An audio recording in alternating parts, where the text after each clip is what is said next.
अखिल भारतीय मराठी साहित्य संमेलनाचं उद्घाटन पंतप्रधान मोदींच्या हस्ते पार पडलं। ज्येष्ठ नेते शरद पवार, महाराष्ट्राचे मुख्यमंत्री देवेंद्र फडणवीस यांच्या उपस्थितीमध्ये संमेलनाचा भव्य उद्घाटनाचा कार्यक्रम संपन्न झाला।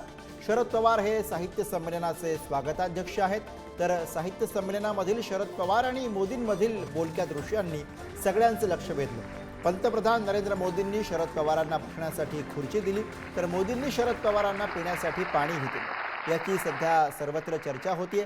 तर शरद पवारांनी सुद्धा मोदींचं कौतुक केलं। नेहरूंनंतर नरेंद्र मोदींकडनं संमेलनाचं उद्घाटन झालं याचा आनंद आहे, असं शरद पवार यांनी म्हटलंय। त्यावेळी शरद पवार आणि नरेंद्र मोदींच्या या जवळकीची मोठ्या प्रमाणामध्ये आता चर्चा होतीये। तर साहित्य संमेलनाच्या उद्घाटन सोहळ्यामधला हा प्रसंग, जेव्हा पंतप्रधान नरेंद्र मोदी यांनी ज्येष्ठ नेते शरद पवार यांच्यासाठी खुर्ची दिली आणि खुर्चीवर बसण्यासाठी त्यांची मदत केली, त्या दृश्यांनी सध्या राजकीय वर्तुळामध्ये चर्चा निर्माण केली।